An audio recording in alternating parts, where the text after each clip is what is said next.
Welcome to Clued in Mystery. I'm Sarah. And I'm Brooke, and we both love mystery. Hi, Brooke.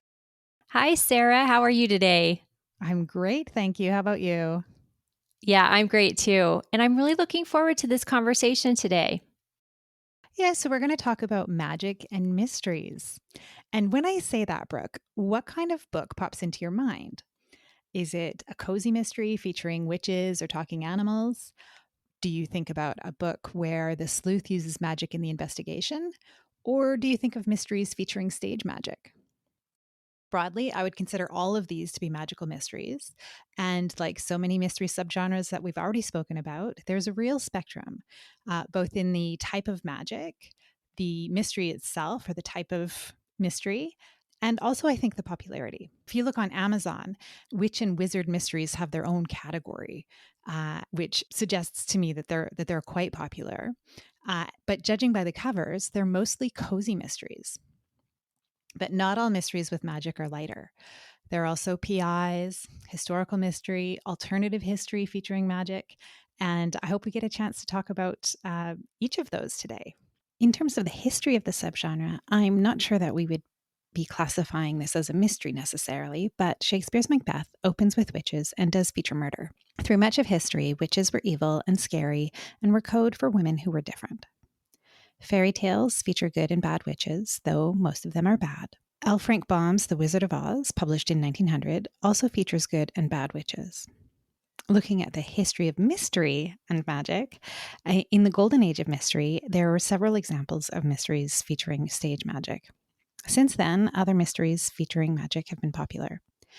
When Shakespeare was writing his plays, I'm sure that his audiences would never have dreamt that witches were the heroic crime solvers in today's cozy mysteries. So, Brooke, what type of mysteries featuring magic have you read? I think that the majority of the ones that I have read, and certainly the ones that I revisited or read to get ready for our conversation today, are more on the stage magic end of things. I really like those characters, especially if you look at some of the historical mysteries along those lines. One of the first things that came to my mind when we talked about reviewing this subgenre, Sarah, was The Prestige. And that's a movie that I really enjoyed. I think it's 2007, 2006, somewhere around that era. And I saw it, really early when it first came out, and I just loved it. And I thought, well, this was a perfect opportunity to revisit that and read the book. So I have started it. I haven't completed it, but it's written really well. And it's telling the story of these two rival stage magicians. And it's told as I know you and I both love, an epistolary novel with these old journals from the two rival magicians. But I will say that I was surprised because when I picked it up, I'm thinking that it's a psychological thriller. That's kind of how I would code that movie, but it's actually classified as fantasy. And I'm thinking that that's probably because there is an element of like actual conjuring without giving too much away. And so I'm going to say it's a fantastical thriller. Well, and so that's a good point because I think a lot of the mysteries that kind of fall under the magic umbrella, really there's a big overlap with fantasy, and some are urban fantasy. So, magic is just, there's magic, but there's also other supernatural creatures. Um, and, I think we could probably do a whole other episode talking about kind of that paranormal mystery Mm-hmm. that features less of the magic and more of those other creatures. But an example of the kind of urban fantasy would be Ben Aaronovitch's Peter Grant series. So this is a police procedural. Grant has just finished his probation with London's Metropolitan Police, and he actually becomes an apprentice wizard after he joins a small unit that deals with supernatural, with crimes that have supernatural elements. And so the world is recognizable as ours, everything with the exception of these supernatural creatures and the magical elements we would see as being London. But yeah, there's magic, there's ghosts, and there are this whole cast of other creatures that are part of this world. So I haven't finished the first book yet, but I'm really, really enjoying it. And there's several in this series. And I think also some graphic novels as well, which is something, again, that suggests to me that kind of overlap with fantasy, because we don't see a lot of that supplementary material in kind of what we would consider the mystery genre. Yeah. Yeah, that's a good point and a good way to think of it, is that overlap with fantasy, because there has to be, right? Because we're talking about things that are imaginary and not in the real world. But that sounds like a great series. I love it when we can have the magical world overlaid on the real life world, because I love the feeling of realism that gives it, even though we know that it is just fiction. And that actually brings up a fun quote that I took from The Prestige. And so this is from the Journal of Alfred Borden, who, if you'll recall in the movie, is played by Christian Bale. And it says, the prestidigitator, who is the magician, and the audience enter into what I term the pact of acquiescent sorcery. And I just loved that, because it brings up the fact that in any of these books, and even in those fantasy novels, as readers, we're entering into a pact with that author to be like, okay, we're going to suspend our disbelief, and we're going to, jump in and enjoy this world, this fictional world with these creatures that don't necessarily exist in the real world, and just have fun with it. And, that's kind of what we do at a magic show too.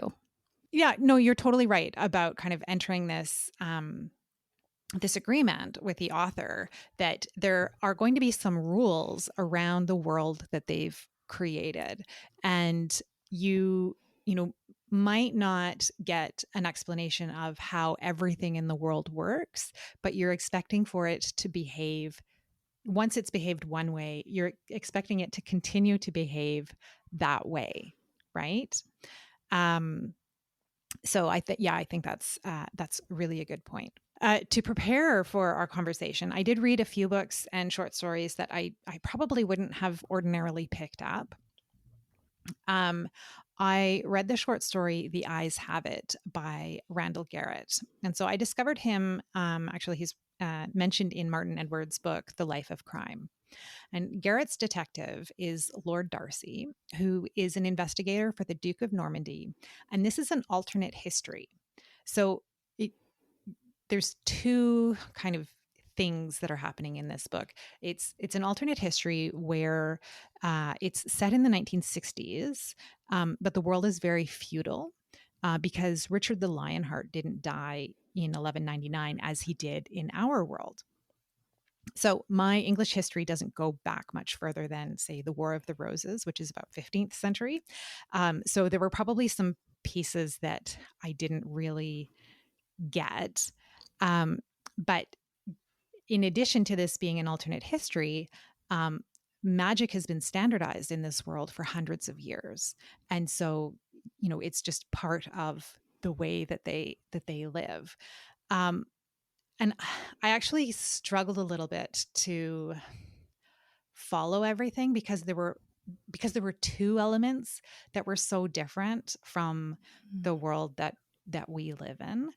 So Aaronovitch's book in the Peter Grant series, The Rivers of London, it was much easier for me to get into that because I recognized the Mm-hmm. rest of the world, right? But I think when you've got two things that are different, for me at least, it was a little bit more challenging. Yeah, I agree. Both of those are really fun concepts. The alternate history where this a great leader didn't die, and that, of course, it's a sliding door moment where everything changes. I love that, but I can see how it would be hard to almost keep track of both of those different settings, basically. Yeah, I as I was reading it, I was almost thinking, like I would love to read historical fiction set in Tudor times, which I've read a lot more of, and I would know the characters and like understand the history a little bit more, uh, but where magic was a part of that world. Like I think that would be um, that would be really great. And, if you had some mystery in there too, I think I would love that. But I think it was having it set in 1960. And so there were like Mm-hmm. things that you might recognize from present day or recent history, but then also this like very feudal societal structure. It just was, it was just a little bit too much for me. And I think that also harkens back to the fact that we are primarily mystery genre readers, because a fantasy reader, they do that kind of mind-bending stuff all the time in their books. So that might not have been so difficult for somebody who primarily reads fantasy. That's a really great point. Maybe it wasn't intended for readers like you and me. I was struck during my reading this week. I read some other books where, as I say, mostly stage magicians played into the story. But I like the fact that a magician might be the good guy or he might be the bad guy. Many times he's the sleuth in these stories, and we have a lot of golden age examples of that. That was a hot trend in the golden age. Also, probably because magic and seances and all those things were hot topics. But they can also be the bad guy. And I read some Nancy Drew this week. The Magician's Secret is one of the Nancy Drew diaries from 2015. And in this story, the magician pulls off this amazing illusion to make it appear as that the courthouse has disappeared. But in the process of creating this illusion, it actually creates an opportunity for a thief to go in and steal some important documents. And so clearly the magician and his assistant become suspects because, did they orchestrate this whole thing? And I think we see that often in stories where, and maybe even if the magician or the magic show isn't the primary thrust of the story, but that their illusions give a criminal an opportunity to commit a crime. Oh, I like that. And then I have an example of stage magicians as anti-heroes. It's a movie from 2013 called Now You See Me. And this team of magicians pull off these bank heists and robberies, very magical, like miraculously magical. And then the audience members sort of take part in their heists. They're actually rewarded with the spoils of their thievery. So this Robin Hood feel, and then they just disappear. And then, they reappear to do another show in another city, and the FBI is chasing them all over the planet. And it's just really fun. But there we have an example of anti-heroes as magicians. Oh, that's a great example. And I enjoyed that that film, and I think there's a sequel as well, and I enjoyed that too. There's something, it's like a heist film where we're always cheering for the crooks, right? In the heist films. Yes, it's always that flip in a heist film, and you and I have said before we really love them. Yeah. So just on, you were talking about stage magic and definitely in the golden age that was popular. One of the other authors that Martin Edwards mentions in his book is Clayton Rawson, who wrote Locked Room Mysteries in the 1930s featuring the great Merlini. And so he's a stage magician using his knowledge of stage magic to solve the crime. I didn't actually get a chance to read any of his books, but there's such a great opportunity with stage magic to explore mystery. And I don't know if you ever saw this, Brooke, but there was a BBC series called Jonathan Creek. And so Creek is the character. Jonathan Creek creates stage magic tricks for his friend, who is a well-known magician in the series. And somehow he finds himself investigating murders throughout the series and kind of uses his knowledge of having developed these tricks to solve the crimes. Yes, a magician as a sleuth is actually a great pair up for all those reasons, Sarah. I think it makes a really fun character, and obviously why somebody like Rawson would choose that and write a series. And to me, the things that a stage magician does, well, we question it in some of the same ways that we question like a red herring in a mystery story, like what's real, what's not, is what's true and what's the lie.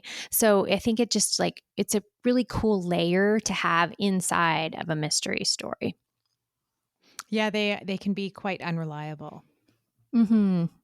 So I know I was talking about alternate history featuring magic, but I did read some historical fiction featuring magic. No sliding door timelines in this, but C.J. Archer actually has a couple of series where magic is a part of the world. And so I've read one of the books from the Glass Library series, which is set in the 1920s. And the main characters solve mysteries, though the first one is a mystery without murder. So that book, felt like it was maybe a little bit slower, but there's definitely some magical elements and hints at some bigger magical elements in that I think are explored in some of the subsequent books. I know 1920s historical mystery is very popular, and it had a lot of the tropes that you would expect to see in that, with that overlay of the magical elements. And again, this was magical realism because everything else in the world was something that you would recognize as having been part of ours. That sounds fun. I love that era of fiction. So that would definitely be one for me to look into. So is the magic something that the sleuth uses to solve the case, or is it just exist in the world? Well, so there are people who have magic and people who don't. And the magic is actually magic that I haven't encountered in any other kind of books that I've read, where someone who might be a magician has really just a very limited scope of what their magic can do. So their magic might be with respect to art. So they can create beautiful paintings and kind of add some magic to those paintings. But that's the extent of their magical powers. They're not, there's nothing else that they can conjure or perform. So I thought that was also a really interesting, people having extra talent Mm-hmm. in a particular area of their lives. Oh, that sounds really fun. Almost like a trade. They're like magical trade. It's been a while since I've read that book, but I think there are actually like magical guilds. So if you are an artist, you would belong to the Magical Artist Guild, if you will. Oh, that's great. So another book that I read, Brooke, is Magic Inc., which I think was also known as The Devil Makes the Law. So this was published in 1940, but written by Robert A. Heinlein. So magic is a part of the world. And this story, actually kind of similar to what I just mentioned in C.J. Archer's book, where people can use magic to. There's a character who infuses clothing with magic, but in this story, uh, magic is part of the world, and the story is really about like a scam or a shakedown with magicians kind of choosing one side or the other. So it was interesting, but I think there are some other books in other subgenres of this magic umbrella that I would read another in the series rather than another one from this. Mm-hmm. So I think we should mention Melissa Bourbon's books. Her bibliomancy, book magic mystery series. I think the first one is Murder in Devil's Cove. So listeners will remember Melissa from our Cozy Mystery episode. And in this series, the main character uses bibliomancy to tell the future and to kind of solve some mysteries along the way. And I've read a couple of books from that series and really enjoyed them. Again, this is more magical realism because with the exception of this magical element, the world is kind of what we recognize. Oh, those are great examples, Sarah. And I agree. I enjoy that series as well. And as you say, that category in cozies is very popular. There are so many titles in that category where, Witch is a Sleuth, or Witch and Her Talking Dog are the sleuth pair. And I think there's also, like we were talking about at the beginning, this overlap where there's some that are, just kind of have witches and wizards, and others that have a whole bunch of other supernatural creatures in them. And so kind of depending on what you're interested in, you can find something that works for you. As most mystery subgenres, it's a spectrum. Absolutely. So, Brooke, thanks for today's conversation. It was kind of fun to take a look at mysteries with magic. I agree. And there are so many little subtopics that we could dive into. I'm sure this won't be the last time we talk about magic and mysteries. And thank you all for listening today to Clued in Mystery. I'm Brooke. And I'm Sarah, and we both love mystery. Clued in Mystery is produced by Brooke Peterson and Sarah M. Steben. Music is by Shane Ivers at silvermansound.com. Visit us online at cluedinmystery.com or social media at Clued in Mystery. If you liked what you heard, please consider subscribing, leaving a review, or telling your friends.